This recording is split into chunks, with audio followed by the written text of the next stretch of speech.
네, 안녕하세요. 저희 세션에 와주셔서 참 감사합니다.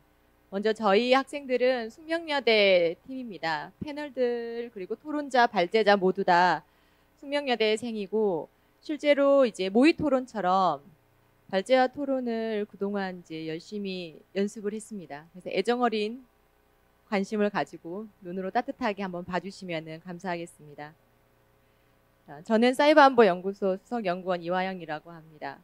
그래서 본 인터넷 거버넌스 KRGF에서 사이버 안보 관점에서 인터넷 거버넌스의 발전 방향에 대해 논하는 시간을 갖도록 하겠습니다. 먼저 각각의 저희 이제 역할이 있어요. 그래서 김근 학생은 발제자분은 이제 유엔 국장님 역할이 있고 우리 이제 최현재 학생은 경찰청 사이버 수사과장이고 김현장 변호사로 두 분을 모셨습니다.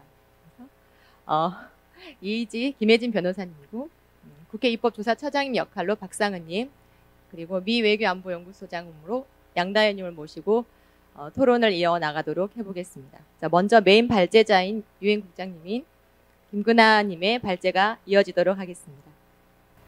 안녕하십니까. 앞서 소개받은 대로 유엔 정보통신국 정보기술국장으로 일하고 있는 김근아입니다.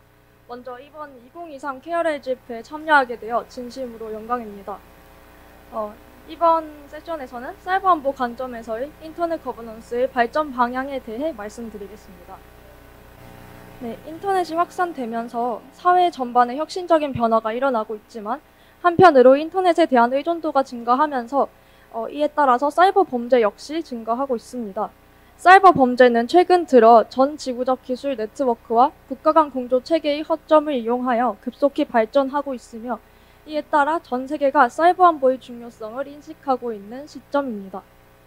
모든 논의에 앞서 사이버 안보와 사이버 보안이라는 용어의 차이에 대해서 먼저 말씀드리려 하는데요.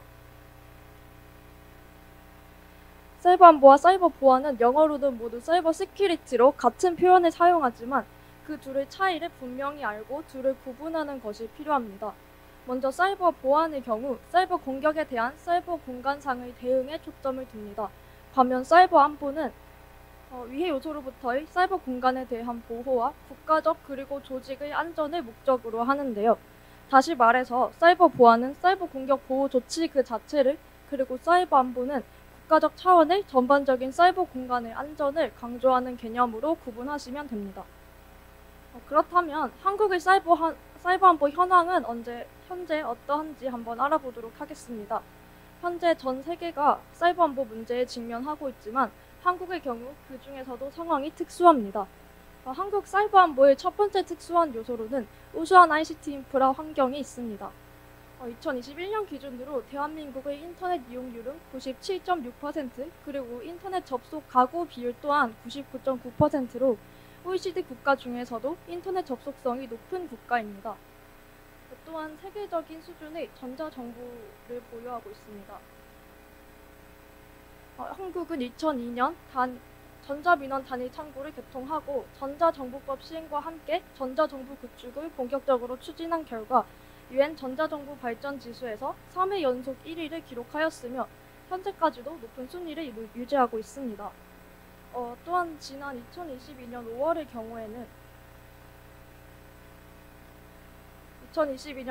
경우에는 정부에서 모든 데이터가 연결되는 디지털 플랫폼 정부 추진 계획을 발표하였는데 이는 단위 플랫폼 내에서 모든 공공행정 정보 그리고 국민 개인 정보 등의 모든 데이터 통합이 본격적으로 추진될 것을 의미합니다. 한편으로 이러한 점을 악용하여 고부가가치 데이터를 탈취하려는 해킹 조직들의 사이버 공격 시도가 급증하고 있는데 이때 당시에 한국을 주요 공격 대상으로 삼을 가능성이 높고 실제로도 사이버 공격 사례가 계속해서 증가하고 있습니다. 두 번째로 한국 사이버 안보의 두 번째 특수한 요소는 국가 배후 해킹 조직의 활동이 증가하고 있고 한반도의 정치적 긴장 상황이 대두되고 있다는 것인데요. 최근 미국과 중국 그리고 러시아와 우크라이나 등 국가 간 갈등이 심화되면서 국가 배후 해킹 조직 활동이 증가하고 있으며 한국의 경우 휴전 상황까지 고려해야 합니다. 북한의 사이버 전력은 세계적인 수준으로 김숙희 그리고 라자루스 등의 강력한 해킹 그룹을 보유하고 있습니다. 특히 휴전 대상인 한국에 집중적인 공격이 이루어지고 있는데 2018년부터 2022년까지 국방과학기술연구소와 방위산업청을 대상으로 한 북한의 해킹 시도는 약 3만 건 이상이며 북한은 해킹으로 첩보를 수집하고 가상 자산을 탈취하는 형식의 사이버 범죄를 저지르고 있습니다. 이때 빼앗은 자산은 북한의 스파이 활동 지원금이나 ICBM 그리고 수중 핵 어뢰 등의 무기 제작 비용에 투입된다는 점에서 한국의 국가 안보에 실질적인 위협이 되고 있습니다. 이렇게 사이버 공격의 주요 표적이 되고 있는 한국은 한편으로 사이버 보안 강국으로 발전해 나가고 있는데요. 이를 잘 보여주는 객관적인 지표로 GCI 순위가 있습니다. 국제전기통신연합이 2021년 발표한 국제정보보호지수 GCI 순위에서 한국은 194개국 중 4위를 차지했습니다. 또 과학기술정보통신부에서 정보보호 핵심 원천 기술 개발을 추진하는 등 기술적인 개발에도 힘쓰고 있는 상황입니다. GCI 순위는 다음 표와 같이 확인하시면 됩니다. 이렇듯 정보보안 강국으로서의 면모를 보이고 있지만 사이버 안보에 대해서는 많은 아쉬움이 있는데 바로 사이버 범죄에 대한 국제 공조와 협력 체계가 부족하다는 점입니다. 대표적인 사이버 범죄 협약으로는 사이버 범죄 방지를 위한 부다페스트 협약, 이하 부다페스트 협약이 있습니다. 한국은 2022년 10월 유럽 평의회에 협약 가입 의향서를 제출하였는데 가입 의향서를 제출할 경우 5년간 관찰국으로 지정되고 이 5년 동안 사이버 안보 관련 성과를 보이지 못한다면 협약을 비준할 수가 없게 됩니다. 그런 지점에서 작년에 가입 의향서를 제출한 것은 협약 비준의 시작 단계에 불과하다고 볼 수 있습니다. 이런 상황 속에서 미국 소비자협회 CTA가 한국에게 보안 분야에서 가장 낮은 F 등급을 부여했는데 이 이유가 부다페스트 협약 미가입이 이유 중 하나인 것으로 확인이 되었습니다. 글로벌 ICT 분야 선도 국가, GCI 4위 국가라는 한국의 입지를 고려할 때 이에 걸맞지 않은 행보입니다. 앞으로 5년 안에 부다페스트 협약을 비준하기 위해서는 수사 절차 개편부터 사이버 안보 관련 입법까지 철저한 변화가 필요합니다. 따라서 이번 세션에서 저는 부다페스트 협약의 효용성과 가입의 필요성, 그리고 나아가서 사이버 안보 관점에서의 인터넷 거버넌스의 방향성에 대해 이야기하려 합니다. 먼저 부다페스트 협약에 대해서 간략히 설명드리려 합니다.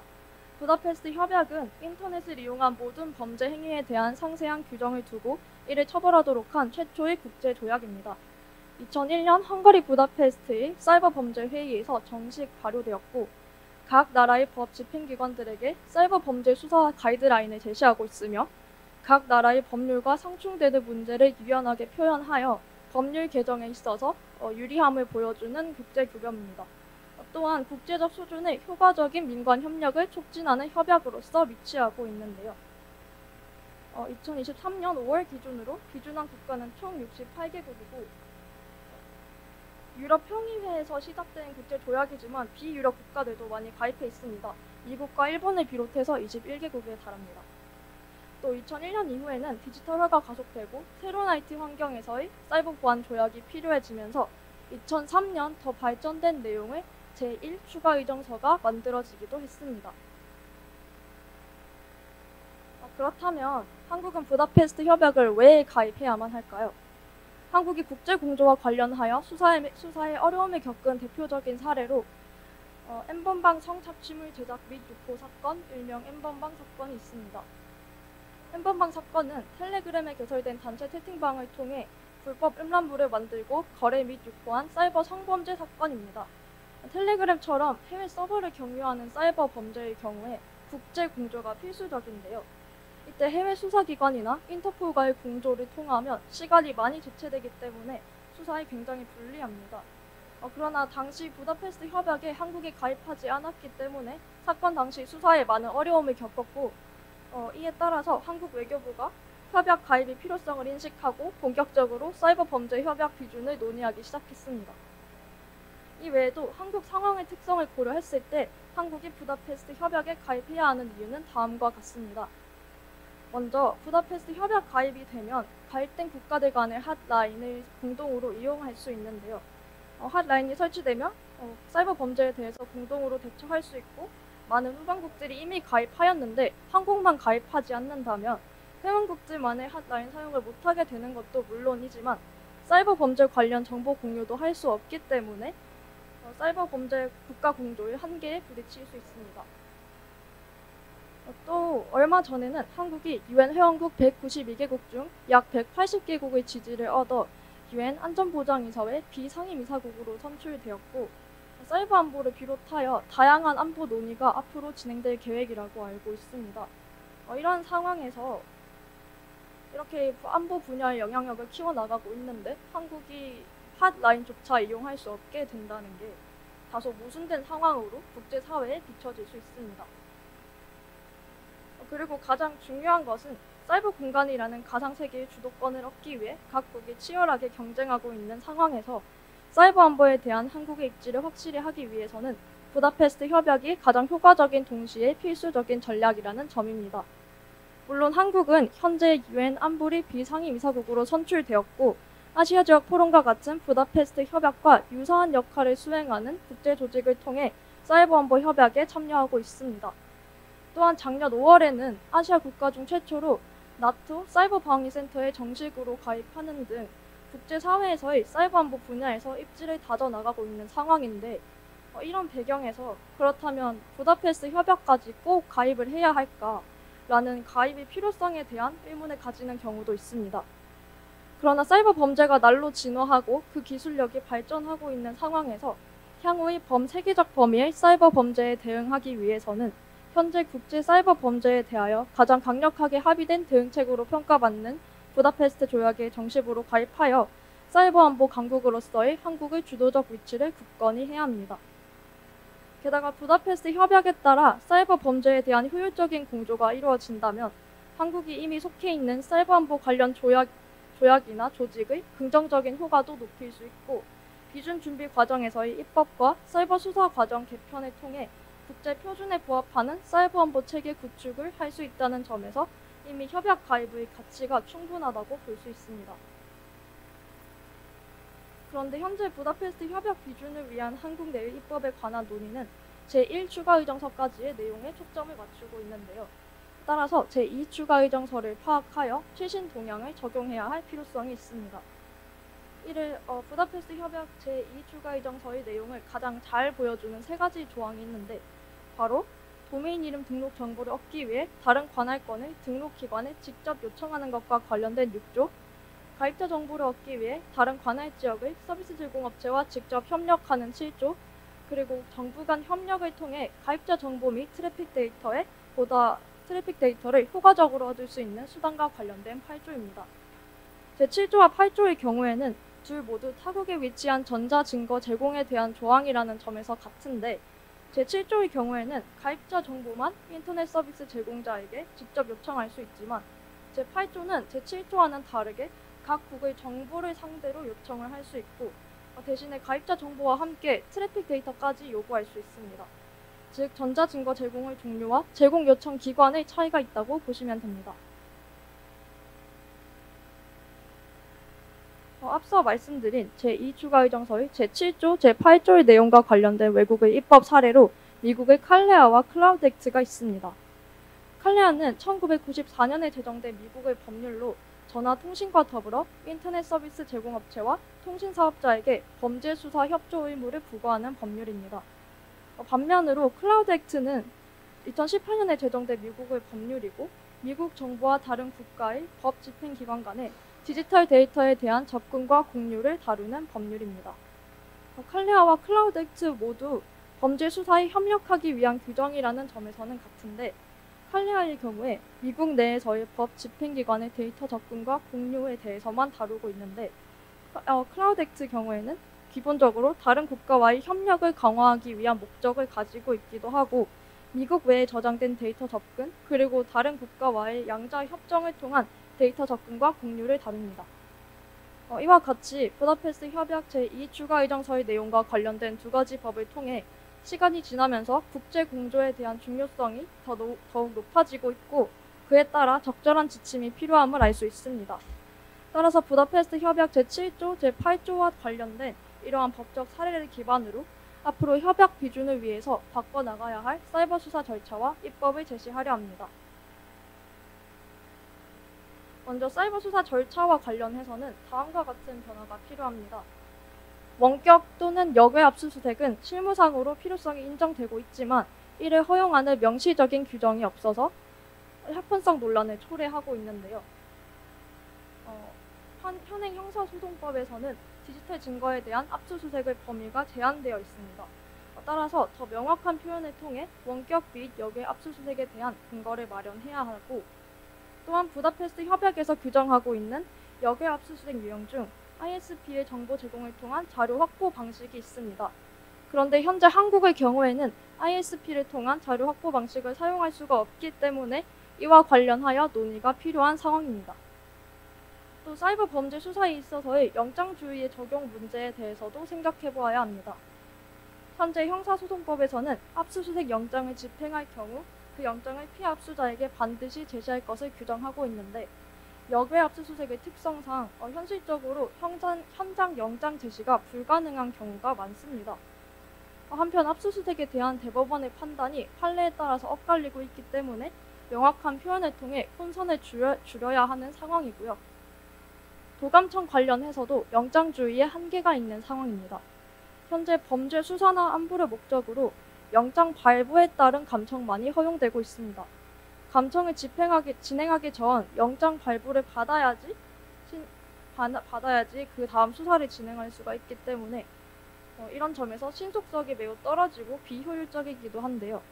따라서 역외 압수수색과 도감청에 한하여 영장주의의 적용을 축소하는 방향으로 논의가 진행되어야 합니다. 마지막으로 협약 비준을 위해서 다음과 같은 법의 변화가 필요합니다. 부다페스트 협약 제2 추가 의정서의 관점에서 살펴보자면, 먼저 제6조의 도메인 정보 이용과 관련하여 우리나라의 통신비밀보호법 제5조 범죄 수사를 위한 통신 제한 조치의 허가 요건에 관한 법률과 도메인 이름 관리 준칙 5장 25조의 개정이 필요합니다. 다음으로 부다페스트 협약 제19조 제2항은 압수수색 대상자의 컴퓨터에서 정보통신망으로 연결된 다른 컴퓨터 시스템에 접속하는 원격 수색에 대해서 규정하고 있습니다. 그런데 국내법은 이와 관련하여 원격 수색을 허용하는 현행법이 없기 때문에, 따라서 데이터 원격 수색 허용 범위와 행정 절차를 개편하고 더 개방적으로 협약에 비준해야 합니다.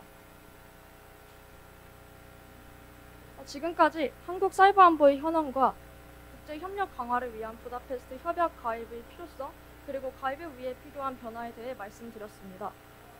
인터넷은 자유의 가치를 실현할 수 있는 공간이기도 하지만 때로는 갈등과 범죄의 온상이 되기도 합니다. 인터넷이라는 공유재를 적절하게 관리하고 보호하기 위해서는 사이버 안보에 대한 논의 및 발전이 필수적인데요. 흔히들 안보라는 용어를 물리적인 안보와 사이버 안보라는 두 가지 의미로 혼용해서 쓰이곤 합니다. 그런데 이 두 가지의 용어가 그 궤를 분명히 달리하는 측면이 있는데요. 물리적인 안보의 경우에는 소수의 권력층만이 결정권을 가지고 있고, 만약 그로 인해 피해가 발생한다면 그 결정권을 가지고 있지 않은 대다수가 피해를 보는 양상입니다. 반면 사이버 안보의 경우에는 인터넷 이용자의 모두의 참여가 필수적인 동시에 또 사이버 안보의 성공을 좌우하기도 하는데요.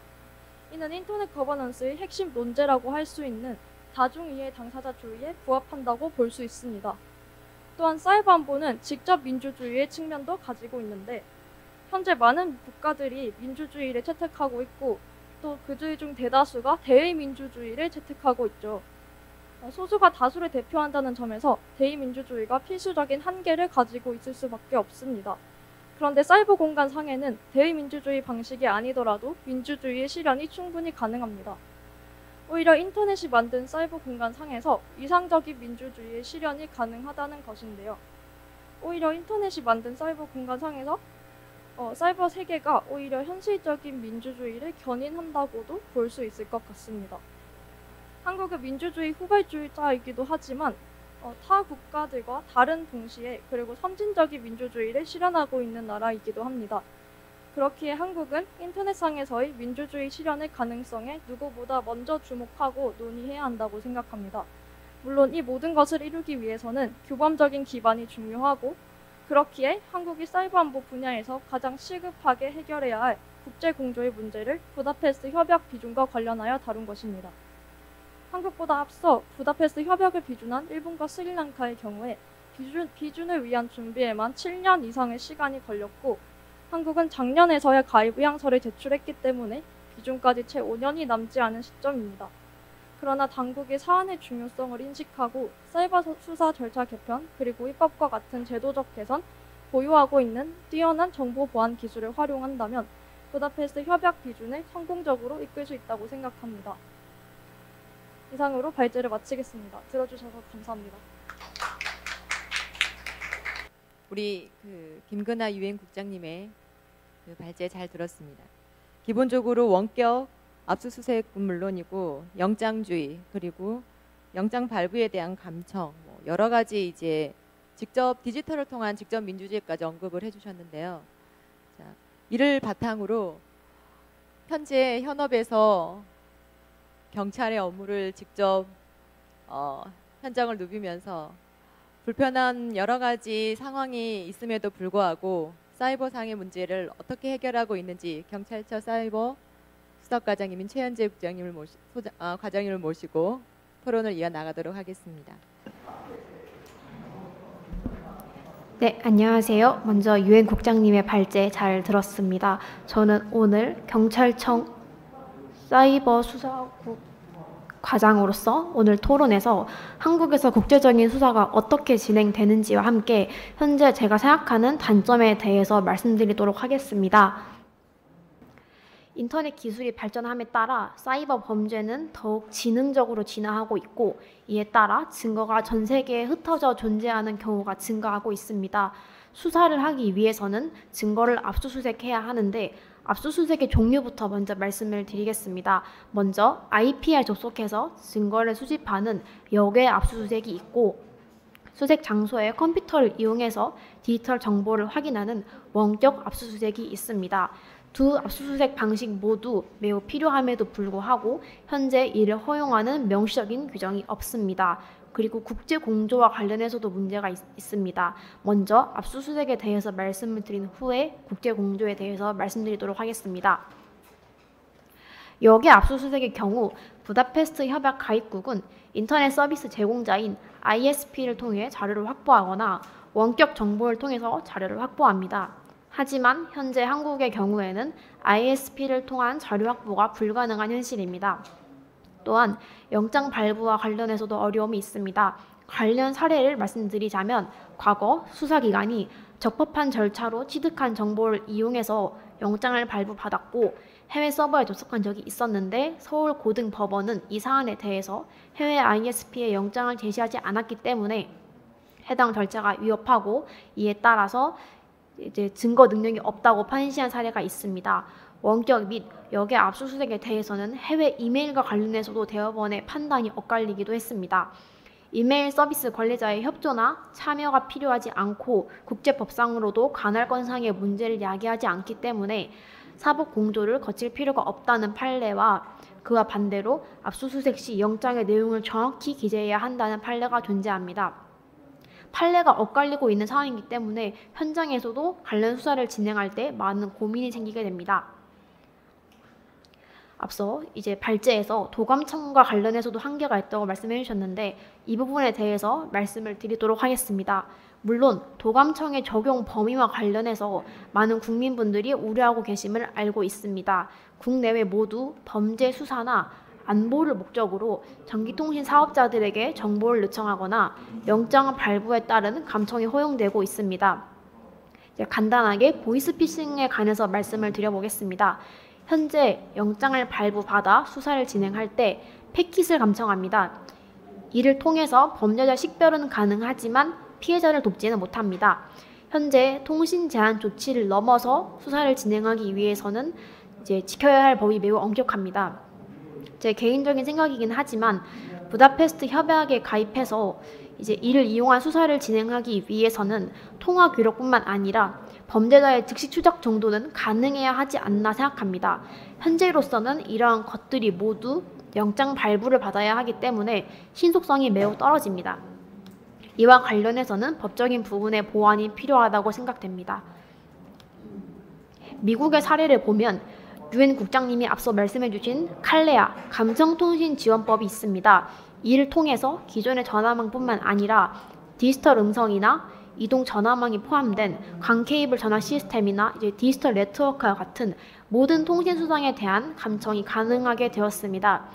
특히 칼레아를 통해서 감청을 위한 통신 사업자의 협조 의무와 관련된 법 규정을 도입함으로써 체계적으로 정비되어 있고, 이렇기 때문에 수사기관의 수사 역량이 향상될 수 있습니다. 현재 국내에서는 법적인 부분에서의 한계를 악용하는 사례도 있습니다. 카카오톡의 보이스톡과 같은 이른바 채팅 앱을 활용한 음성 채팅을 다들 해보셨을 것이라 생각이 됩니다. 이러한 채팅 앱을 활용한 음성 채팅의 경우에는 데이터 자체를 서버에 저장하거나 백업하는 과정이 전혀 없습니다. 그리고 종단간 암호화라는 기술이 적용되어 있기 때문에 실시간 감청 또한 불가능한 현실입니다.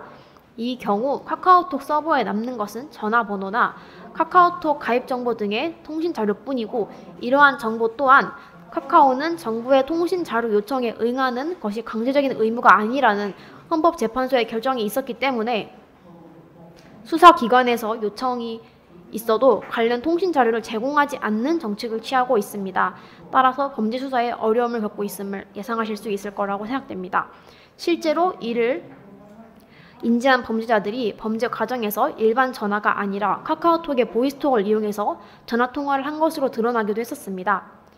이러한 문제는 클라우드 컴퓨팅 환경으로 변화하면서 더욱 우리가 주목할 필요가 있습니다. 영장을 발부받을 때는 형사소송법에 의하면 압수할 물건을 구체적으로 표시할 것을 요구합니다. 이때 장소도 같이 기재를 해야 하는데 클라우드 컴퓨팅 환경에서 정보의 장소를 특정하기란 쉽지 않습니다. 데이터가 저장된 서버를 특정한다고 하더라도 압수수색할 장소에 있지 않거나 해외에 위치하는 경우도 있고, 심지어 하나의 사건에 대한 정보들이 각국의 여러 서버에 분산되어 존재하기도 합니다. 이러한 상황에서 미국은 연방 형사소송 규칙을 제정했고, 부다페스트 협약 가입국의 경우에는 2017년에 제18조의 해석을 발표하는 등 변화하는 상황에 발맞춰 나아가고 있습니다.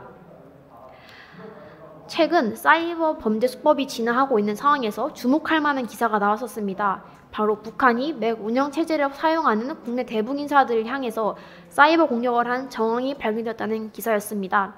맥북은 지금까지 상대적으로 북한과 관련된 해킹 공격에서 안전하다는 믿음이 있었는데 이 믿음이 깨진 것으로 볼 수 있지 않을까 싶습니다.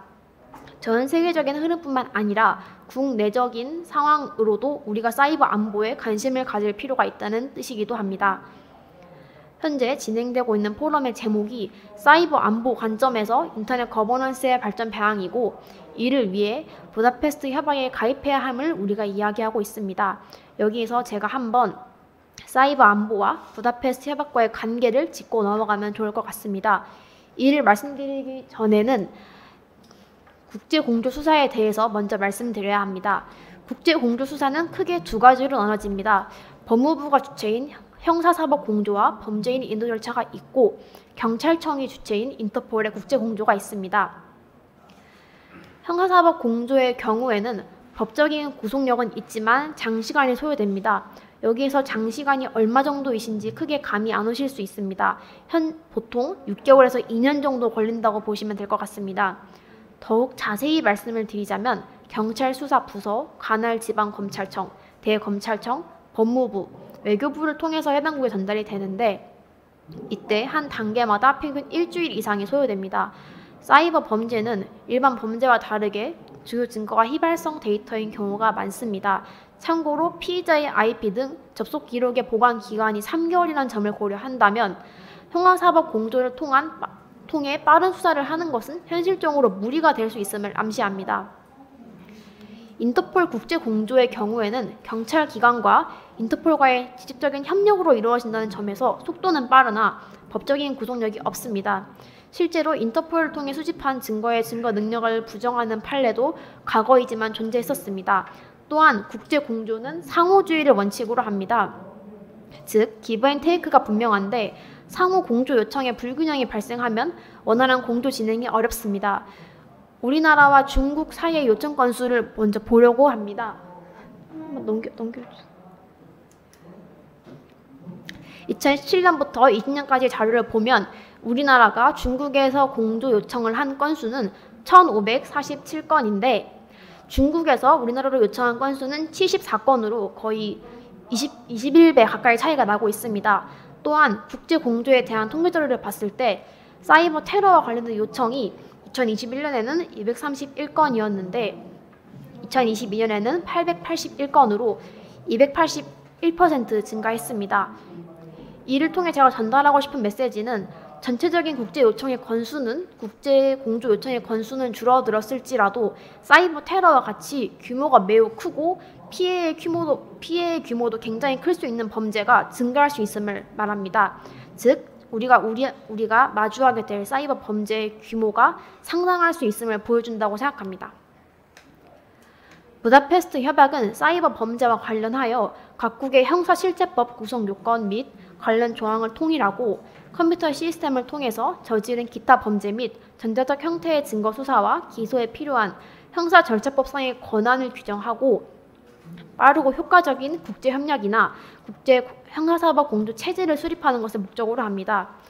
사이버 안보를 위해서 중요한 점은 국외 사이버 주체에 대한 효과적인 대응입니다. 이때 공격자가 국내가 아닌 국외라는 것은 매우 당연하고 매우 중요합니다. 즉 공격자와 증거들이 전부 해외에 존재하고 있는 상황입니다. 타 국가에서의 수사활동 제한이 기본적으로 있기 때문에 상대국 관련 기관의 협력이 없이는 용의자를 특정하는 것도 어렵고 법원에서 인정받을 수 있는 증거, 즉 증거 능력이 있는 증거를 수집하는 것도 어렵습니다. 현재 대검찰청 과학수사부 사이버수사과가 G7 24/7 네트워크의 한국 창구로서 사이버 범죄 정보와 증거를 실시간으로 주고받는 국제협력기구의 도움을 받을 수 있습니다. 실제로 2014년 말에 한국 수력 원자력 내부 문서가 악성 코드 감염과 해킹으로 외부에 유출된 적이 있었습니다. 이때 해당 네트워크를 통해서 미국 법무부에 협력 요청을 했었고 이를 통한 범인 추적이 가능했었습니다. 경찰의 경우에는 앞서 말씀드린 것처럼 인터폴과 같은 사이버 수사대와의 한라인을 통해서 사이버 범죄를 수사하고 매년 국제 사이버 범죄 대응 심포지엄을 열고 있습니다. 이 심포지엄에서 맺어진 관계로 상대국 수사기관과의 협조를 이끌어내기도 합니다. 제가 지금까지 말씀드린 방법대로 한다고 해서 빠른 공조가 불가능한 것은 아닙니다. 하지만 보장되지는 않습니다. 그래서 저는 여기서 좀 더 나아갈 필요가 있다고 생각합니다. 상호 협력의 의무를 부다페스트 협약을 통해서 마련한다면 빠른 공조가 더욱 수월해질 것으로 판단됩니다. 또한 여기서 제 의견을 살짝 더 말해보자면 부다페스트 협약 가입국이 된다면 한라인을 조직해야 할 것입니다. 현재 경찰 내부에 안보수사국이 있는데 안보수사국과 함께 국정원이 협업해서 사이버 안보 문제를 해결하면 더욱 좋지 않을까 싶습니다.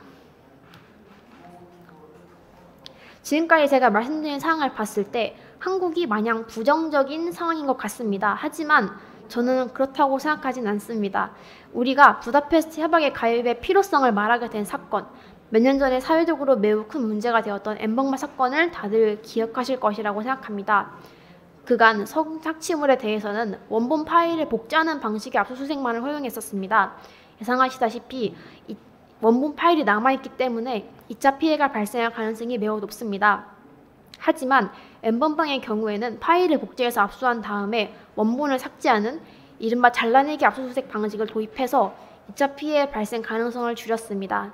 또한 기존의 증거와 다른 형태의 증거를 다루기 위해서 사이버 공개 정보 포렌식 아키텍처에 대한 연구도 진행이 되고 있는 것으로 알고 있습니다. 기술적인 현황과 더불어서 법적인 부분에서의 보강이 이루어진다면 우리나라는 한층 더 사이버 안보의 강점을 드러낼 수 있을 것이라 생각됩니다. 즉, 기술적인 측면은 충분하니 법적인 부분에서의 보완이 이루어진다면 우리나라는 물 만난 물고기처럼 사이버 안보 측면에서 더욱 뛰어난 국가가 될 수 있을 것이라고 생각합니다.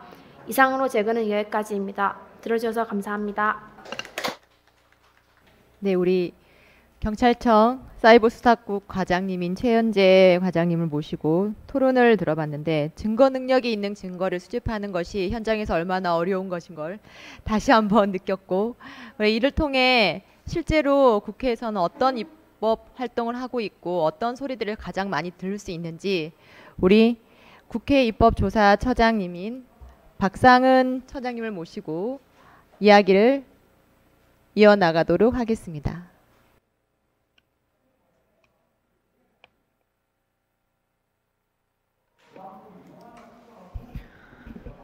네, 안녕하세요. 국회 입법조사처장 박상은입니다. 경찰청 사이버수사대 최현재 과장님의 말씀 잘 들었습니다. 저는 부다페스트 협약에 대해 조사한 내용을 말씀드리려고 하는데요. 그 전에 현재 한국의 상황에 대해 말씀드리겠습니다. 현재 한국은 국제 및 국가배후 해킹 조직뿐 아니라 북한이라는 변수가 있어서 동시다발적으로 광범위하게 사이버 범죄가 발생하고 있습니다. 한 가지 예를 말씀드리자면 최근 북한에서 국내 최대 포털 사이트인 네이버를 실시간 복제한 피싱 사이트를 개설해 국민들을 대상으로 해킹 시도를 벌인 정황이 있었습니다. 국정원에 발각되어 큰 사건으로 이어지진 않았지만 이러한 해킹 시도가 계속되고 있습니다. 사이버 범죄를 대비하기 위해 일본은 2003년 10월, 프랑스는 2015년 7월, 인도의 경우 2000년에 체계적으로 법안을 개정했습니다. 그러나 한국의 경우 작년 국회에서 국가사이버안보기본법 제정안을 입법 예고했습니다. 이를 볼 때 한국은 사이버 범죄 입법 방면에서는 많이 늦은 편임을 알 수 있습니다. 앞서 유엔 국장님과 사이버수사대 과장님이 언급해 주신 것과 같이 이러한 사이버 범죄 해결을 위해서는 국제공조가 필수적입니다. 저는 국제공조를 위한 제도인 부다페스트 협약이 얼마나 실용적인지 말씀드리려 합니다. 부다페스트 협약이 시작된 이유는 사이버상의 인종차별과 외국인 혐오 범죄 때문이었습니다. 그리고 컴퓨터 관련 범죄에 관한 국제협력 지원을 컴퓨터 관련 범죄에 관한 국제협력 지원을 유연하고 현대적인 방식으로 가능하기 위해 발의되었으며 그 이름과 같이 헝가리 부다페스트에서 발효되었습니다. 유럽 평의에서 2001년 11월 23일에 채택되었고 2023년 7월 기준으로 총 68개국이 가입하거나 비준한 상태입니다. 이 협약의 관리는 유럽 평의 조약사무소에서 담당하고 있는데요. 이곳에서 관련 서류나 서명 및 비준 상태 등과 같은 전반적인 관리가 이루어지고 있어요. 현재 시점에서 아시아에서는 일본, 스리랑카, 필리핀이 가입되어 있고 한국은 2022년 10월 11일 유럽 평의회 부다페스트 협약의 가입 의향서를 제출한 상태입니다. 부다페스트 협약은 대부분의 컴퓨터 관련 범죄를 다룬다고 할 수 있어요. 제1추가의정서에서는 컴퓨터 데이터와 시스템 관련 범죄, 그리고 콘텐츠 저작권 관련 범죄를 정의하고 이에 대한 조치가 포함되었어요. 그리고 압수수색과 컴퓨터 및 사이버 범죄의 증거 보존, 국제협력 및 범죄인 인도에 대한 내용이 포함되었습니다. 그리고 2022년 5월 12일에 부다페스트 협약 제2추가의정서가 채택되었어요. 가장 큰 이유는 사이버 범죄가 급증하고 있기 때문입니다. 그리고 전자증거는 외국 또는 여러 관할 구역에 있지만 법 집행 권한은 나라 간의 경계로 인해 제한되어 이를 얻는 과정이 복잡해요. 우리나라의 경우 사이버수사대 과장님의 말씀을 들으셨겠지만 국제공조를 위해서는 경찰 수사부서부터 외교부까지 한 라인이 없고 5단계를 거쳐야만 합니다. 규정을 지켜야 하니 어쩔 수 없지만 범죄 수사를 위해서는 범죄자가 거쳐갔던 기록을 빠른 시간 안에 수집하고 보존해야 하는데요. 그래서 부다페스트 협약 제2추가의정서에는 범죄 수사를 위해 먼저 제2추가의정서 6조에 의해 도메인 정보를 얻어 범죄 수사 범위를 좁히고 7조에 의해 인터넷 서비스 제공자와 협력하여 가입자 정보를 얻으며 8조를 통해 데이터가 해외에 있을 경우를 대비하여 긴급 상황 또는 공동조사를 할 경우 정부 간 즉각적인 협력이 가능해졌어요. 부다페스트 협약 제2추가정서가 채택되면서 협약에 가입한 국가들은 사이버 범죄 검거가 더욱 수월해졌는데 여기서 해외 사례를 말씀드려 볼게요. 그 전에 최근 사이버 보안에 대한 주요 키워드 중 하나는 가상화폐 기반 범죄인데요. 그 중에서도 크립토 재킹이라는 범죄 아시나요? 이 범죄는 해커가 몰래 일반인의 PC에 암호화폐 채굴을 위한 악성 코드를 설치해서 암호화폐를 채굴하도록 만든 후 채굴한 암호화폐를 자신의 전자지갑으로 전송하는 방식의 신종 사이버 범죄인데요. 2018년 일본에서 이 크립토 재킹 범죄가 발생했습니다. 용의자들이 검거된 이후 검찰은 즉시 압수수색을 통해 압수한 컴퓨터에서 증거를 확보했습니다. 이렇게 압수수색이 바로 이루어질 수 있었던 이유는 일본이 부다페스트 협약에 가입하기 위해 부다페스트 협약 제3조 무단 컴퓨터 액세스 행위에 대한 조항을 위해 가입을 준비했던 당시 형법과 컴퓨터 무단 접근 금지법을 개정했기 때문입니다. 그리고 2019년 4월 21일 스리랑카의 최대 도시 콜롬보를 비롯한 전국 8곳에서 동시다발적으로 폭탄 테러가 발생했습니다. 이 사건은 스리랑카 부활절 폭탄 테러라고 불리기도 하는데요. 우리나라에서도 이 사건이 방송사를 통해 보도되기도 했습니다. 맨 오른쪽 이미지를 보시면 저 공간이 교회인데 테러로 인해서 교회임을 알아볼 수 없는 상황입니다. 이로 인해 최소 25개국의 외국인과 3명의 경찰관을 포함한 290명이 사망하고 500명 이상이 부상을 입었습니다. 이 사건은 국가 비상 상황으로서 범죄 해결을 위해 범죄자들의 연락수단, 범죄 방법 등 증거가 필요했고 다양한 서비스 제공업체로부터 전자증거의 수집이 필요한 상황이었어요. 그러나 서비스 제공업체는 해외에 데이터가 제정되어 있는 경우가 많았습니다. 이를 해결하기 위해 협약에 가입한 여러 국가로부터 즉각적인 국제 지원을 받았으며 계정 세부 정보, 대화 내용 등을 포함한 전자증거를 성공적으로 수집할 수 있었습니다. 또한 협약 제26조 자발적 정보 제공 조항에 따라 법 집행기관 간에 자발적으로 정보를 공유했던 사례도 많았어요. 제2추가의정서가 채택되기 이전인 2014년 부다페스트 협약 보고서에 따르면 공조 요청을 할 때 6개월에서 24개월을 기다려야 했습니다. 현재 한국의 경우 해외 공조를 요청할 때 해외 수사기관과의 개별 업무 협약을 맺었거나 인터폴 공조를 통해 수사를 하고 있어요. 이 경우 이미 이전에 말씀드린 것과 같이 절차나 시간 면에서 간단하지 않습니다. 그러나 부다페스트 협약에 가입한다면 제2추가의정서에 의거하여 타업 관련 기관, 예를 들어 도메인 권한 기관, 인터넷 서비스 기관에 직접 공조를 요청하여 전자증거를 획득할 수 있습니다. 우리나라의 경우 도메인 권한 기관에는 가비아를 비롯한 16개의 기업이 있고 인터넷 서비스 기관에는 KT, SK 브로드밴드, LG 데이콤 등의 기업이 있습니다. 아시다시피 타국을 거치는 것보다는 해당 기관에 직접 공조 요청을 보내는 것이 시간 면에서 효율적이고 소통 면에서 왜곡이 발생할 확률도 적습니다. 게다가 국제 공조나 협력 자체가 가입국끼리의 공조가 비가입국과의 공조보다 우선시 될 것이라 보고 있고요. 그리고 부다페스트 협약 27조, 부다페스트 협약이 없는 경우 상호 지원에 관한 절차 조항을 살펴보면 비가입국은 국제 공조 절차 자체가 달라 협약에 가입한 국가들과 가입하지 않은 국가들의 공조 방법을 비교하면 차이가 있는 것을 확인할 수 있어요. 지금 보여드리는 페이지의 이미지는 부다페스트 협약 가입 또는 비주당 국가들이 빨간색 또는 노란색으로 표시된 지도인데요. 협약에 가입한다면 이 국가들과의 국제 공조가 신속하게 이루어질 수 있겠네요. 우리나라는 헌법 10조에 나와 있듯이 인권이 존중되는 나라입니다.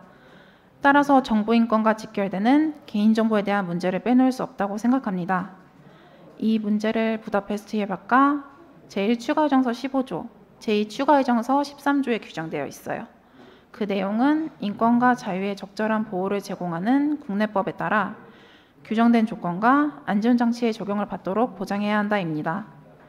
그러나 인권단체들은 서비스 제공자가 위치한 국가의 개입 없이 제2추가의정서 7조에 따라 가입자 정보가 제공되어서는 안 된다고 주장하고 있어요. 정보를 거치지 않고 서비스 제공자에게 직접 가입자 정보를 제공하면 결국 사기업인 서비스 제공자에게 가입자 정보를 전적으로 맡기게 될 뿐만 아니라 타국 수사기관의 권한 남용을 통제할 방법이 없어진다고 해요.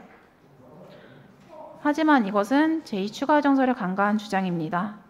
제2추가의정서의 목적 자체가 기존 형사사법 공조 절차를 개선하는 것입니다.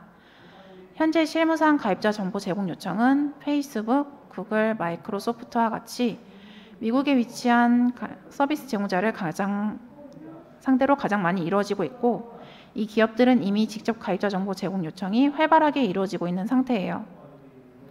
수사기관의 제도 남용에 따른 개인의 사생활 침해를 우려하고 있는 것은 경청해야 합니다. 그러나 기존 형사사법 공조 절차가 비효율적이기 때문에 새로운 제도를 필요로 하고 있는 상황이에요. 제2추가의정서에는 남용 방지에 대한 안전장치들과 각 나라에 상당한 정도의 재량을 부여하고 있어서 신속한 수사와 가입국의 주권 존중 그리고 인권보호 사이에서 부다페스트 협약은 적절한 균형을 맞추고 있다고 생각합니다.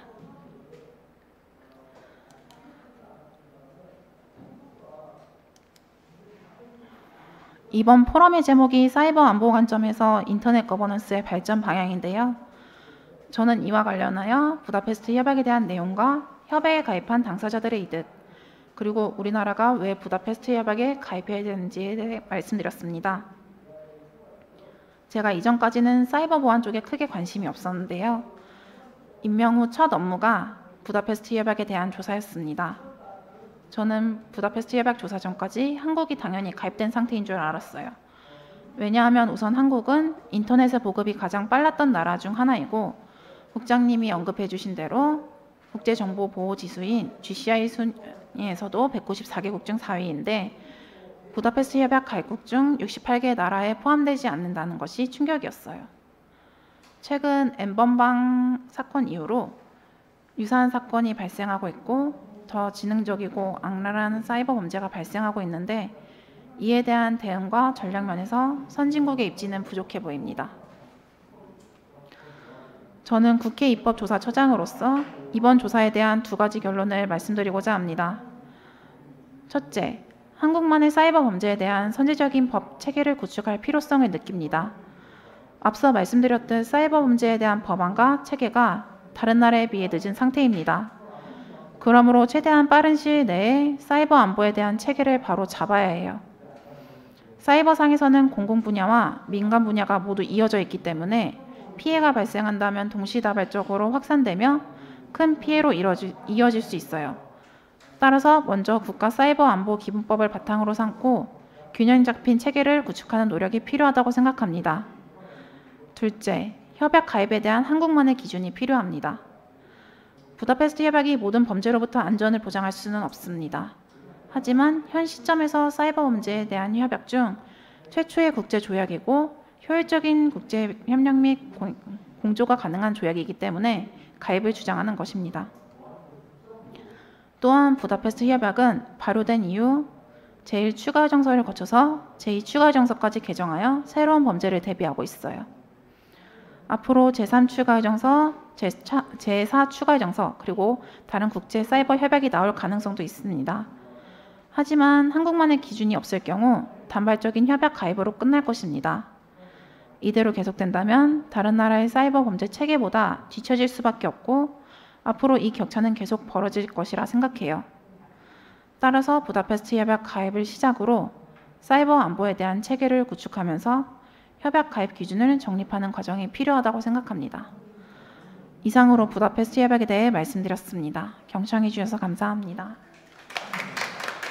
네, 현재 국회 입법조사처장님으로 있으면서 어떤 부분들을 궁금해하고 어떤 부분들을 고민하고 있는지 잘 들어보았습니다. 실제로 지금 우리 박상은 처장님은 여기 패널 준비하기 전에 약간의 이제 사고가 있어가지고 한바탕 여기 못 올 뻔했어요. 그래서 그럼에도 불구하고 준비를 해주시고 여기까지 오셔서 발표에 참가해주시고 토론도 이렇게 의견을 주셔서 너무 이제 감사드리고 다시 한번 이 자리를 빌어서 우리 모두 건강한 걸 가장 사이버상의 건강을 위해서 건강부터 챙기는 걸로 한번 이야기를 논의해 봅니다. 자, 국회에서는 그런데 실제로 이런 부분들이 국내에서 어떻게 이제 법이 시정되면은 좋을지 실질적으로 국회에 돌아가기 전에 국내법 조목조목을 한번 따져보는 시간을 갖도록 하겠습니다. 김인장의 우리 이희지 수석 변호사님을 모시고 토론을 이어나갑니다.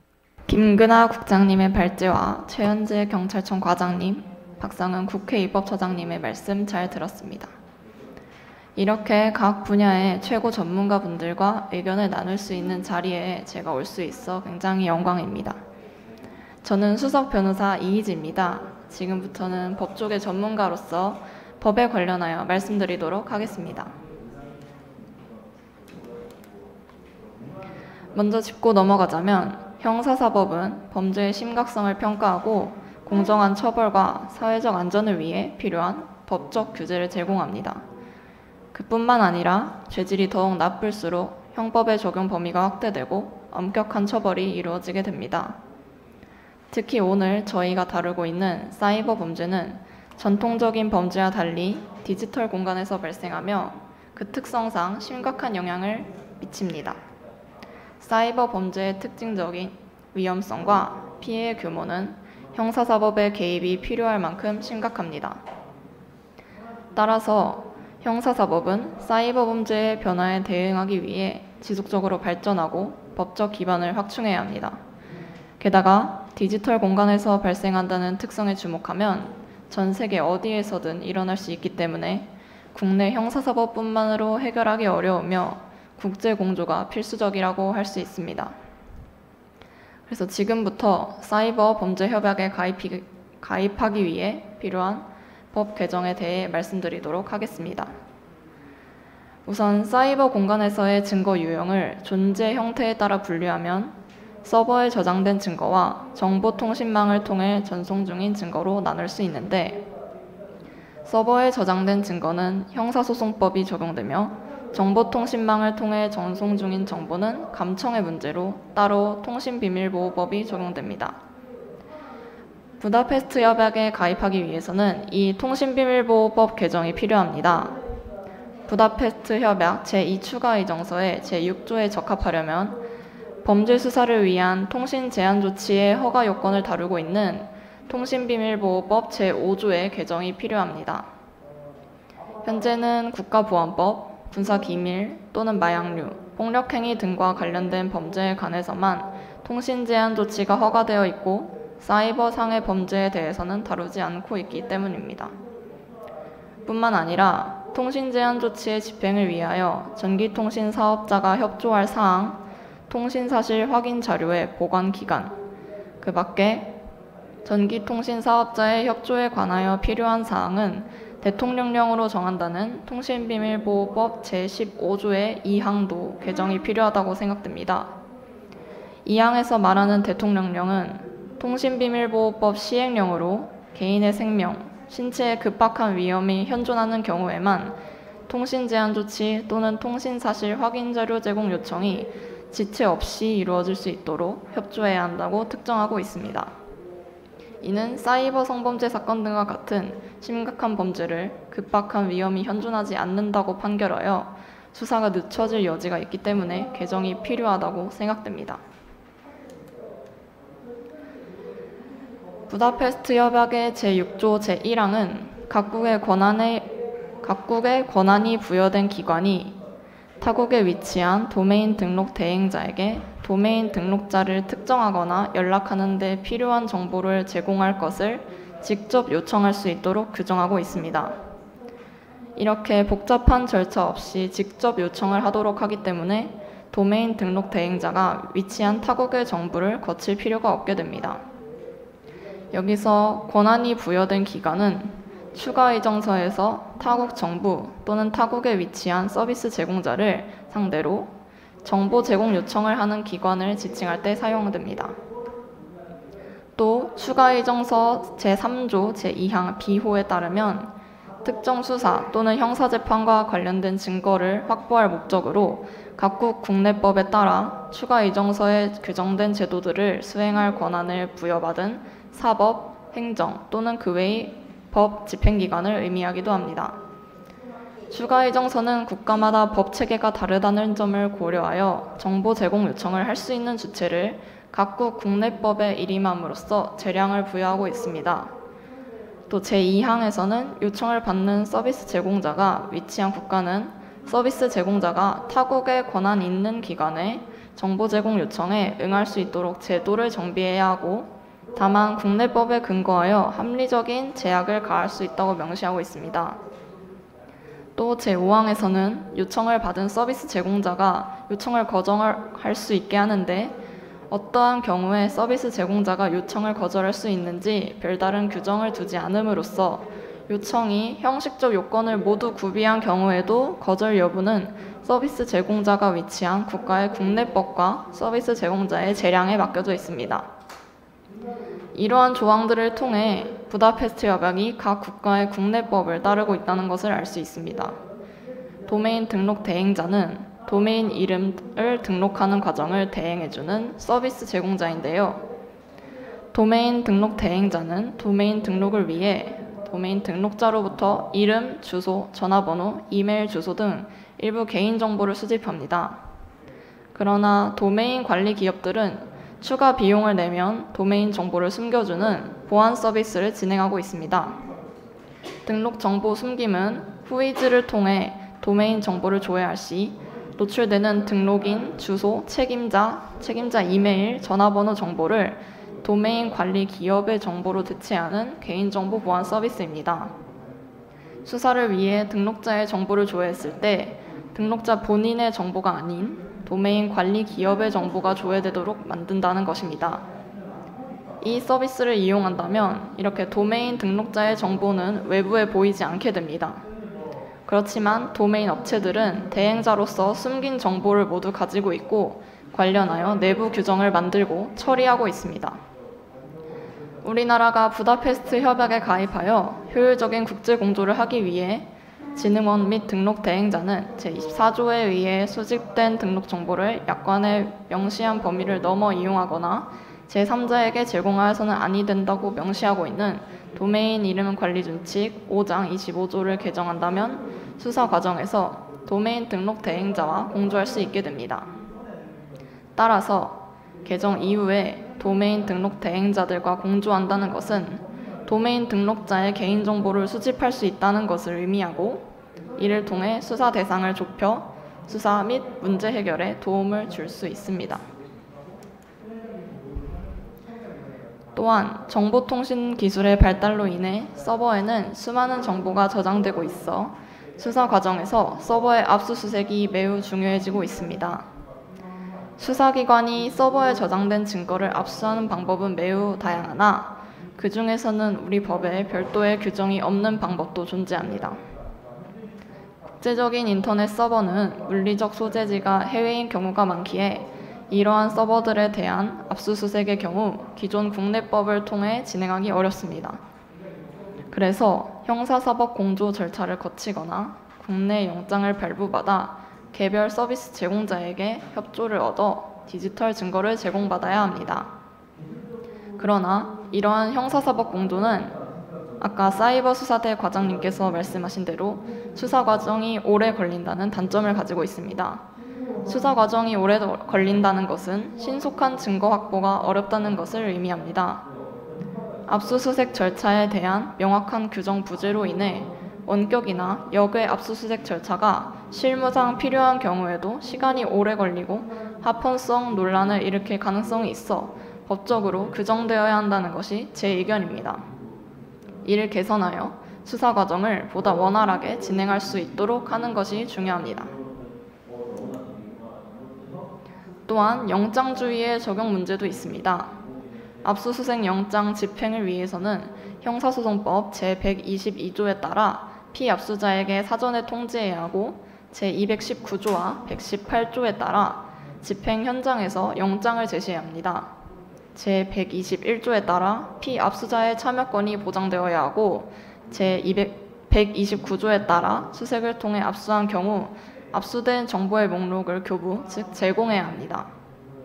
그러나 역의 압수수색은 서비스 제공자가 해외에 소재하기 때문에 피압수자가 압수수색을 인식하는 즉시 정보를 삭제할 우려 등이 있어 앞서 말씀드린 일반적인 절차를 준수하는 데 어려움이 따릅니다.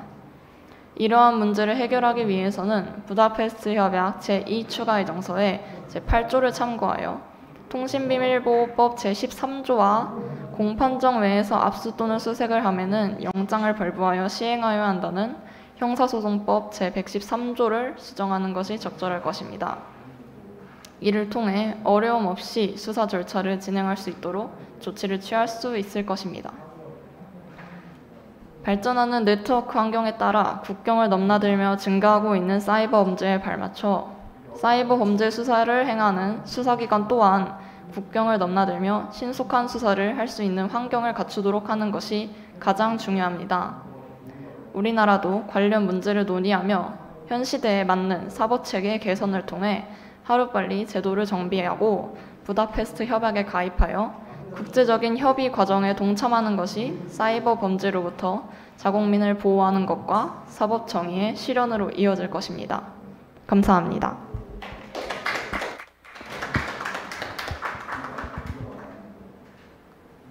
통신비밀보호법 113조부터 해서 조목조목 형사소송법 관련된 이제 내용들을 짚어주셨는데 그 서버 압수수색이 참 쉽지 않습니다. 그리고 관련돼서도 영장조회가 여러 가지 이제 발목을 잡는 경우가 많고 그런 부분들에 대한 보완을 좀 더 철저히 해서 앞으로 우리가 문제를 해결해 나가는데도 선진국이 됐으면 하는 바람으로 우리 어렵게 모셨어요. 미국에서 외교안보국의 소장님으로 계시면서 여러 가지 이제 분야에 대해서 이제 보고 듣고 하셨던 게 있는데 우리나라와 미국과의 관계는 굉장히 긴밀하잖아요. 이제 그래서 미 외교안보소장님 양다현님을 모시고 토론을 이어나가도록 하겠습니다.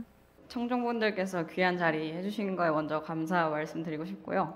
실제로 얼마 전에 귀국을 했는데 미국 땅에서 그래서 이 자리에 앞서서 미국에서 이제 시행됐던 클라우드 액트 법안에 대해서 소개드리려고 하는데 이전에 클라우드라는 말들을 다들 많이 들어보셨을 텐데 지금 제가 앞만 바라봐도 아이폰을 사용하시는 분들도 많고 맥북을 지금 쓰고 계시는 분들도 많은데 이제 이 같은 애플 회사에서 아이클라우드라는 클라우드도 있고 다들 네이버 계정도 있으실 텐데 네이버의 마이박스 또 네이버 클라우드와 같은 클라우드 시스템을 지금 굉장히 만연하게 다들 쓰고 계실 텐데 이런 클라우드 환경이 도래되면서 앞서 경찰청 과장님께서 언급해 주신 것처럼 이런 클라우드 환경에서 압수수색이 어려운 점을 개선하고 또 사이버 범죄 수사 과정에서도 협조하기 수월해진 전례인 이 클라우드 액트 법안에 대해서 소개해 드리려고 합니다.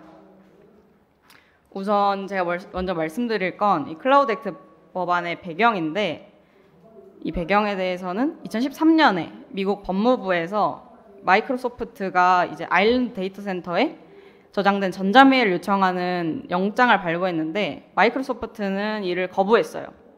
왜 거부했는지를 살펴보면 마이크로소프트는 해당 정보가 자회사가 있는 미국 서버가 아니라 아일랜드 서버에 저장되어 있어서 미국 정부가 발부한 영장은 효력이 없다는 논리로 데이터 제공을 거부했고 이가 대법원까지 이어지는 소송으로 진행됐는데 고객의 정보를 비공개로 유지할 의무가 있는 기술 회사들 같은 경우에는 자국의 법 집행기관에게 협조할 의무도 있되 해당 국가의 데이터 보호법을 준수해야 될 의무도 있으니까 그 사이에서 상반된 요구를 받으면서 사실 난처한 상황에 직면할 수밖에 없거든요. 그래서 클라우드 법안은 이런 클라우드 산업과 또 정부가 직면한 법률적이고 윤리적인 딜레마를 해결하기 위한 방책으로 고안이 됐는데 이전에 유엔 국장님과 경찰청 수사과장님께서 언급해 주신 칼레아랑 조금 비교를 해보자면 칼레아는 사실 이전에 나온 아날로그적인 감청 법안이에요. 그래서 전화선을 사용하던 시대에서부터 있었던 거고 그리고 저희가 화상통화나 이제 메신저 같은 게 나왔을 때 더 이상 해결이 안 돼서 칼레아 2차 버전으로 디지털까지 나왔음에도 불구하고 제가 맨 처음에 말씀드린 것처럼 클라우드 시스템을 굉장히 만연하게 사용하고 있잖아요. 그래서 이후에 이런 클라우드 컴퓨팅 시대가 도래하면서 해결되지 않는 문제를 해결하기 위해서 이 클라우드 법안이 발제가 된 거거든요. 그래서 이와 같은 법안의 특징은 무엇인가 더 살펴보자면 이 발제가 되면서 미국의 법 집행기관은 법원의 압수수색 영장을 발부받지 않은 채로 전 세계 모든 국가에 저장된 온라인 정보에 대한 액세스를 요구하는 것이 가능해졌어요.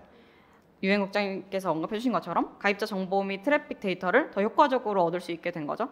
그리고 국제협정을 통해서 이와 같은 법률적 의무 간의 상호 충돌 가능성을 해결해 줄 수 있는 하나의 메커니즘을 마련해 준 것이고 이러한 메커니즘 하에서 법치와 시민 자유 그리고 또 개인정보 보호에 대한 미국과 해당 국가 간의 공통의 약속을 공유하게 된 거라고 할 수 있어요.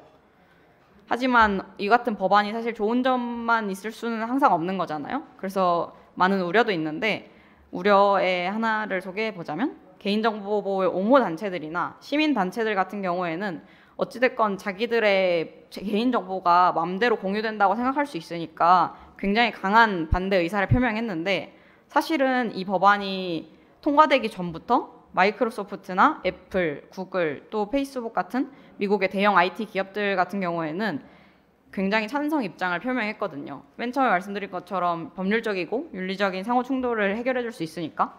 그리고 IT 기업들 같은 경우에는 오랫동안 전 세계 고객들과 인터넷 사용자를 보호하기 위한 국제 협약과 또 글로벌 차원의 해결책을 지지해 왔다면서 이 법안을 지지했고 그리고 어찌됐건 소비자의 권리를 보호하기 위해서 현저한 진전을 이루기 위해서 이 법안을 채택하는 것이기 때문에 법률 간의 상호 충돌 가능성을 더 해결해 줄 수 있다고 생각하고요.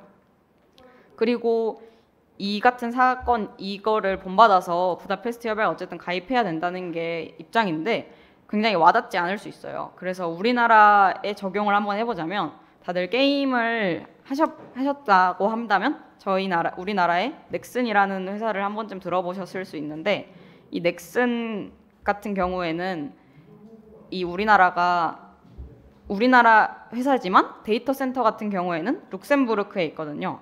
그래서 만약에 넥슨의 데이터가 필요한 사이버 범죄가 발생했다라고 했을 때 룩셈부르크에 그 데이터를 요구하면은 룩셈부르크는 이런 데이터 법안에 가입이 안 되어 있기 때문에 데이터를 주지 않아도 돼요. 그래서 이런 부다페스트 협약을 가입하게 된다면 데이터를 얻기 더 수월해진다는 거죠. 그래서 어쨌든 결론은 가입해야 된다는 것인데 그리고 제가 속한 미국에서 바라본 관점을 더 살펴보자면 미국이 피해가 입었던 필리핀에서 날아온 바이러스 사건이 있는데 과거에 시만텍이 인터넷 탄생 40주년을 맞아서 인터넷 역사 최고의 보안 위협 탑 10을 선정했는데 그 안에 들었던 보안 위협 사건이에요. 이 사건의 이름은 굉장히 로맨틱한데 I love you라는 사건이거든요. 이 사건의 구체적인 내용을 좀 더 살펴보자면 I love you라는 이름의 메일에는 그 txt 파일이죠. 텍스트 파일을 확인하라는 내용이 담겼어요. 여러분들께서는 만약에 I love you라는 메일이 날아오신다면 한 번쯤 눌러보고 싶으실 것 같지 않나요? 저라면 만약에 누가 I love you라는 메일을 보낸다면 누가 날 좋아하나 싶고 눌러볼 것 같은 생각이 들 것 같거든요. 구체적인 파일명 같은 경우에는 더 로맨틱합니다. Love letter for you라고 되어 있는 거거든요.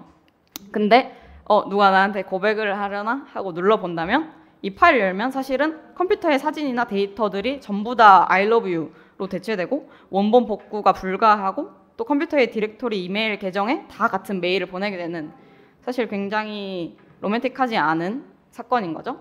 이게 2000년에 일어난 사건인데 홍콩, 유럽, 미국으로까지 넘어가면서 컴퓨터를 감염시켰고 사실 손해 입은 금액에 대해서는 약 55억 달러에서부터 일부 보고서에서는 100억 달러까지 손해를 입었다고 기록이 되어 있어요.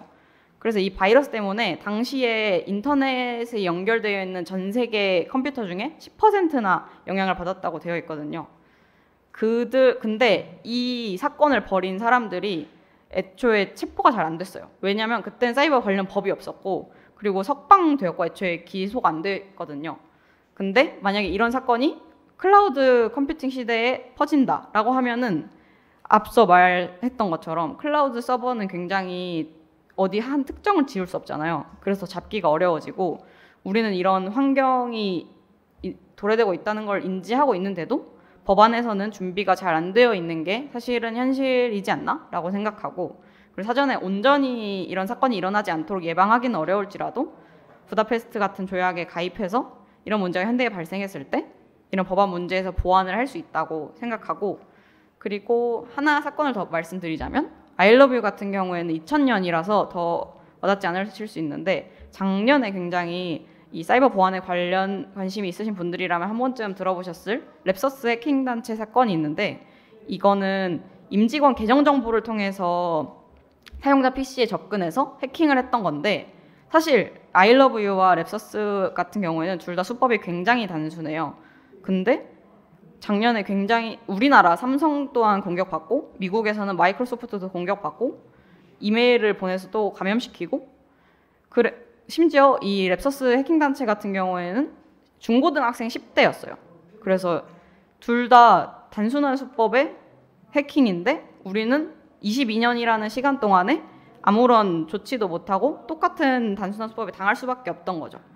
그래서 아무래도 우리나라는 너무 기술 발전에만 치중해서 이를 대처하기 위한 정책은 지지부진한 것이 아닌가라고 돌아봐야 될 필요가 있다고 생각하고 그래서 최종적인 목표로는 국제협조인데 타국에 있어도 데이터를 잘 받을 수 있고 수사에 더 원활하게 진행할 수 있는 방향으로 나아가기 위해서 클라우드 액트 법안을 본받은 부다페스트 조약을 가입해야 된다는 것이 제 입장이고 그리고 사실 한국인들은 이전에 데이터 이용해서 악용한 사례들을 좀 있어서 데이터를 이용한다고 하는 실정에 좀 신뢰가 잘 없다고 생각하거든요. 그래서 타국이 요청을 하면 뭔가 이유가 있다고 생각해서 그래 줄 수 있지 하는데, 우리나라가 요청하는 건 뭔가 의심스러운데 혹은 뭐 악용하려는 건 아닐까?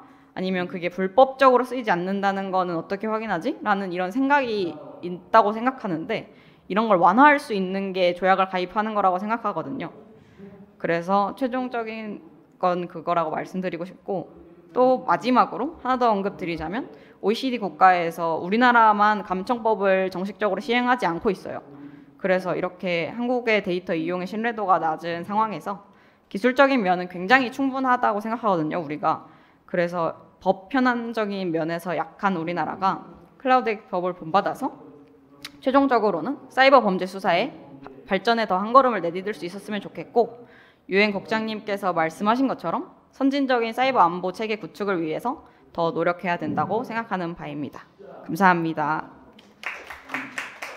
그 메일을 통해서나 아니면 어떤 친밀한 어떤 정도를 통해서 그 불법적인 어떤 이제 사이버 공격이 들어오는 거를 이제 사회공학적 기법이라고 하는데, 요즘에 각 기관은 물론이고 킴스퀘에서도 그런 류의 각 기관에 있는 주요 뭐 국방부나 뭐 외교, 안보 쪽으로 이제 전문가들한테 메일을 보내서 사칭해가지고 정보를 빼내거나 뭔가 그 전체적으로 바이러스를 걸리게 해가지고 상당히 곤란한 경우가 이제 종종 발생하는데, 그런 부분들의 한 일종의 예로 과거에 이렇게 I love you가 있었네요. 이런 것들을 보면서 참 이제 그 사람들도 뭔가 이제 패턴화가 되고 있지 않을까요? 이제 범죄에도 이렇게 뭔가 많은 사람들이 이제 피해를 당하다 보면은 이런 분석하는 부분들도 좀 더 우리가 생각을 해보고 거기에 대한 대응도 논의해보는 시간을 가지면 더 좋을 것 같다는 생각이 들었습니다. 자, 이제 이어서 이제 미국의 어떤 부분으로 이제 클라우드 액트 법안, 그리고 거기에 관련돼서 사이버 범죄 협약에 관련된 내용을 양다현 소장님이 이야기해 주셨는데, 이제 이걸 다시 국내로 가져와 가지고 국내에 어떤 부분들을 더 보완을 해 가지고 수정을 하면 좋을지 김현장 수석 변호사인 우리 김혜진 변호사님을 모시고 토론을 이어나가도록 해보겠습니다. 안녕하십니까. 마지막으로 말씀드릴 저는 부다페스트 협약 가입에 비준하기 위한 법적 방향성을 말씀드릴 변호사 김혜진입니다. 법에 대해서는 이희지 변호사님과 중첩되는 부분들이 있기 때문에 다시 한번 짚어보고 넘어가는 식으로 하겠습니다. 사이버 범죄는 특히나 인공지능 발달에 더욱 힘입어 국경을 넘나들어 다양한 수단과 방법으로 행해지고 있습니다. 그에 반해 범죄를 수사하는 수사기관은 각 국가의 주권과 관할의 제약으로 수사의 제약을 겪고 있고, 사이버 범죄자들은 이를 악용하여 국경을 초월하는 사이버 무법지대에서 불법을 자행하고 있습니다. 따라서 이러한 사이버 범죄에 대응하기 위해서는 각국의 형사사법기관 또한 사이버 공간에 관한 한 국경을 초월하여 신속하고 강력한 수사가 가능하도록 절차와 법을 개정하여 대응해야 할 필요가 있습니다. 그 필요성은 세계가 이미 느끼고 있는 바이며, 세계 각국은 기술적 환경과 법 제도를 조성하려고 발빠르게 대응하고 있는 상황입니다. 하지만 앞서 수사국장님께서 강조해 주셨듯 현재 국내 수사기관은 인터폴망과 G7망 등 직접 협력 관계를 구축하여 수사를 진행하고 있으나, 이러한 수사는 사실 확인과 소재 수사 등에 한해 가능한 경우가 대부분이고, 구속력이 없어 회신을 잘 받지 못하며 유지에 많은 시간과 비용이 소요되고 협력국의 수 또한 제한적인 상황입니다. 따라서 기존의 국제 공조 수단으로는 변화하는 사이버 범죄 양상이 뒤처지는 상태이므로 현 상황을 개선하고 더 나아가 인터넷 거버넌스 발전 국가가 되기 위해선 이미 구축되어 있는 공조 체제에 편입되어 효율적으로 국제 공조 수사가 이루어져야 할 필요가 있습니다. 한국에겐 부다페스트 조약이 사이버 안보의 관점에서 인터넷 거버넌스를 추구하는 데 가장 시급하고 효과적인 방향이 될 것이기에 저희는 이를 주장하는 바입니다. 국제조약의 당사국이 되려면 당해 조약을 이행하는 국제법적인 이행 의무를 수행하여야 합니다. 조약상의 요구와 국내법제가 충돌하지 않도록 부합 여부를 검토하고 그에 따라 이행 입법을 추진해야 합니다. 이제부터 부다페스트 조약과 그 제2 추가 의정서에 기반하여 이와 의사국에서 발의된 사이버 안보 기본법안으로 규정된 국내법을 비교하고 현행법 실태와 이를 조약에 비준하기 위해 이행 입법을 어떻게 추진해야 할지 말씀드리겠습니다. 국제공조 수사를 통한 사이버 안보 강화의 관점에서 이행 입법을 얘기해보고자 합니다. 부다페스트 협약 제2추가 의정서의 6조는 도메인 이름 등록 정보를 얻기 위한 직접 요청을 규정하고 있습니다. 이에 따른 수사공조 효력으로 사이버 범죄를 수사할 때 다른 관할권의 등록 기관에서 도메인 정보를 제공받아 수사할 수 있게 됩니다. 도메인이란 인터넷 웹사이트의 고유한 주소를 말하며 해당 웹사이트 링크 주소와 소유자 그리고 사이트 가입자의 정보 등을 담고 있습니다. 현재 중점 문제로 두고 있는 사이버 범죄인 해킹, 랜섬웨어, 사이버 성범죄, 포르노 유포 등은 대부분 사이버 국제수사의 취약점을 이용해 제3국의 서버를 두고 여러 나라를 경유하여 최초 공격지의 확인을 어렵게 합니다. 현재의 수사법은 도메인 정보 외의 자료만을 요청해서 수사를 진행했으나 후이스와 같은 도메인 등록 사이트에도 등록되지 않은 각 해외 사이트의 도메인 정보를 당사국으로부터 직접 공조받아 수사를 진행한다면 등록자의 개인정보를 직접 수집해 수사 대상을 특정할 수 있고 이는 국경을 초월한 사이버 범죄 수사를 원활하게 하며 현재 제한적인 수사 상태를 극복할 수 있게 됩니다. 이러한 도메인 수사 공조의 이득을 취하기 위해 부다페스트 협약 제2추가의정서 6조에서 규정하고 있는 바와 현재 국내법의 부합 여부를 분석했을 때 통신비밀보호법 제5조 범죄 수사를 위한 통신 제한 조치의 허가 요건에 관한 법률에서 검토가 필요합니다. 현재 통신 허가 범위는 국가보안, 군사 기밀에 한해 제한되어 있으나 협약에 부합하기 위해선 앞서 말한 해킹, 랜섬웨어, 포르노 유포 등 사이버 범죄 수사 공조에 적극적으로 활용될 수 있는 분야를 추가하여 확대할 필요가 있습니다. 동시에 도메인 이름 관리 준칙 제5장 25조에서 규정되어 있는 허용 범위 또한 협약에서 규정한 범주에 포함되지 않아 이행 입법이 필요하다는 입장입니다. 다음으로 원격 수색에 관한 내용입니다. 협약 제19조 제2항은 압수수색 대상자의 컴퓨터에서 네트워크로 연결되어 있는 다른 컴퓨터 시스템에 접속하는 원격 수색에 대해 규정하고 있습니다. 이 조항의 효력으로 가입 당사국들은 클라우드 서비스나 웹 하드 등의 데이터에 대하여 각 국가 간 원격 수색이 가능하게 됩니다. 하지만 국내법은 이와 관련하여 원격 수색을 허용하는 현행법이 없습니다.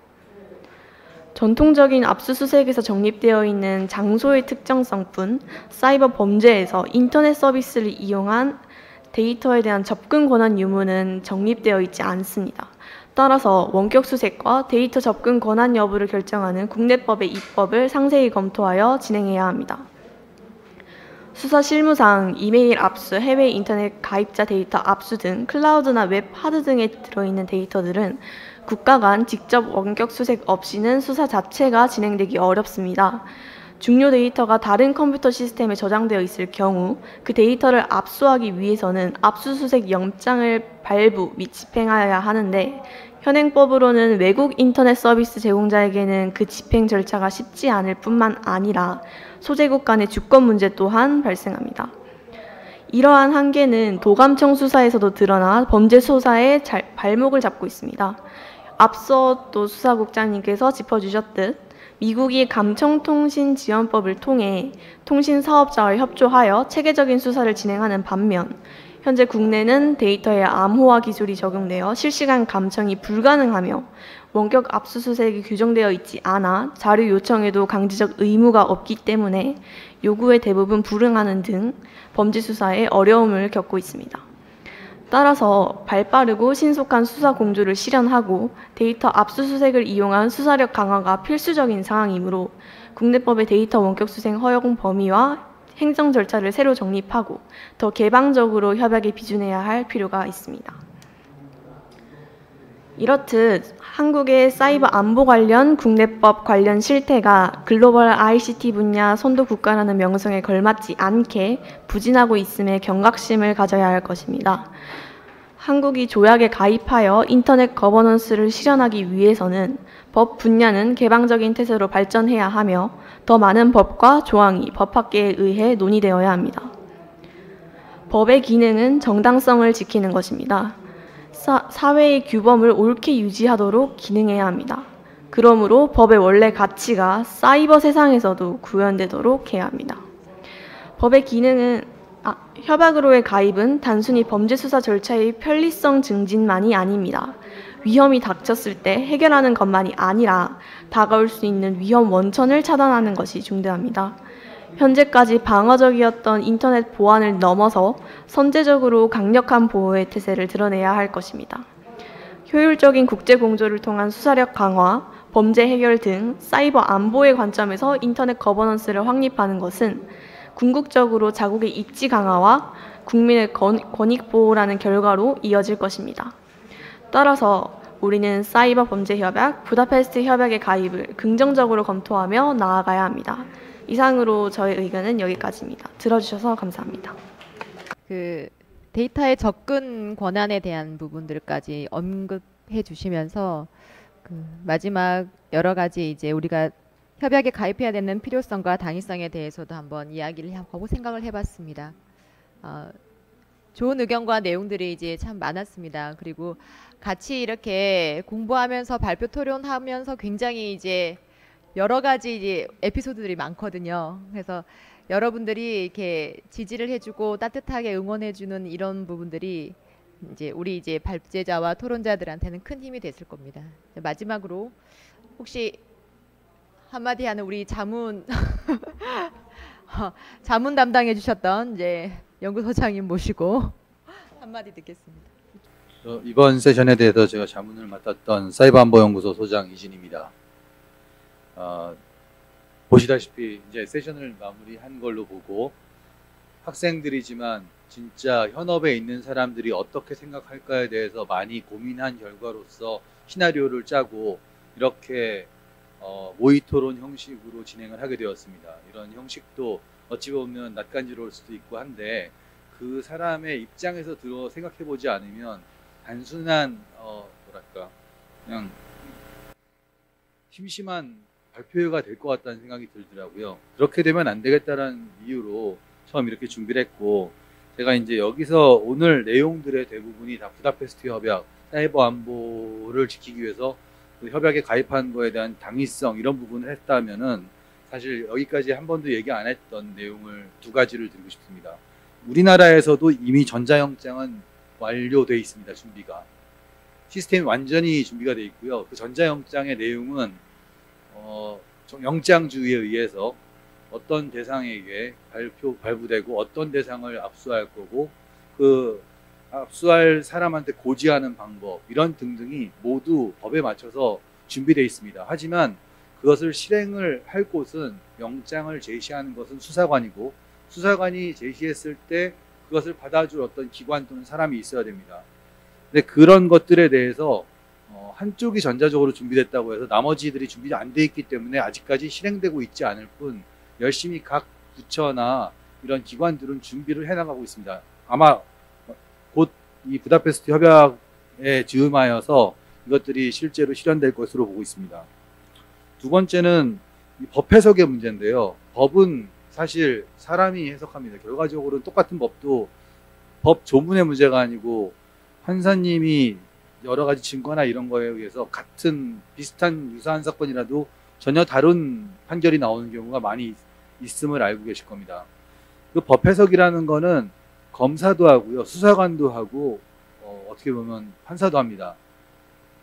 수사관은 이게 범죄자를 잡았는데 또는 범죄에 대해서 인지를 했는데 이게 어느 법에 문제가 있는 건지를 알아야 됩니다. 그러니까 법에 대한 이해가 필요하죠. 그런데 수사관들은 자기가 맨날 하는 범인 잡는 형법이라든가 통신비밀보호법이라든가 아주 자기 담당하는 분야 말고 잘 모릅니다. 수사관이 그나마 다양한 걸 한다면 검사는 더합니다. 검사님들은 자기가 담당하고 있는 맨날 보고 있는 거 아니면은 잘 모릅니다. 그래서 저는 한 10년 동안 수사기관이나 정보기관 이런 데하고 첨단범죄 수사 관련해서 자문을 하고 있지만 하면서 가장 문제가 이거 영장 집행하거나 아니면 법 적용할 수 있습니다라고 얘기했을 때 일단 경찰관 설득해야 되고요. 그 다음에 검사 설득해야 되고요. 다 하고 나면 영장 담당 그 판사 설득해야 되고요. 다 하고 나면은 잘 되죠. 어떻게 해가지고 감청까지도 해봤습니다. 법에 의해서. 그런데 정기 인사라는 게 있어서 한 1년 지나면 다 어디 가셨어요. 또 다시 처음부터 시작해야 됩니다. 그러니까 이거는 교육의 문제가 좀 필요하다고 봅니다. 그리고 또 한 가지 이제 말씀드리고 싶은 게 우리가 이런 법을 적용하고 싶은데 이게 다 돈입니다. 공짜가 아닙니다. 통신사에서 부다페스트 협약에 의해서 그런 기록을 남기려면은 어딘가 저장할 서버가 필요하고 아까 전자영장을 집행하기 위한 시스템과 연동 시스템이 필요합니다. 이런 것들을 칼레아, 미국의 같은 경우에 칼레아에서는 다 국가에서 보조를 해줬습니다. 그 구축을 하는 거를. 우리나라도 그런 비용적인 관점에서 어느 정도는 정부에서 예산이나 이런 부분도 분명히 지원을 해줄 필요가 있다고 봅니다. 그래서 단순히 오늘 어떤 거룩한 얘기만 하는 게 아니라 실질적으로 다음번 우리가 KRIGF가 금년만 있는 것도 아니고 또 저희가 한국 인터넷 거버넌스 포럼 같은 행사가 여기만 있는 것도 아닐 것이고 숙대든 어디든 다른 대학교에서도 계속 이와 관련된 연구를 해나가는데 너무 정책적인 면, 너무 또는 뭐 시민사회 편에서 한쪽 편향된 시각이 아니고 여러 홀더들이 와서 정말 세게 싸워서 나온 결론이 정말 좋은 결론이 나올 거라고 예상되고 있습니다.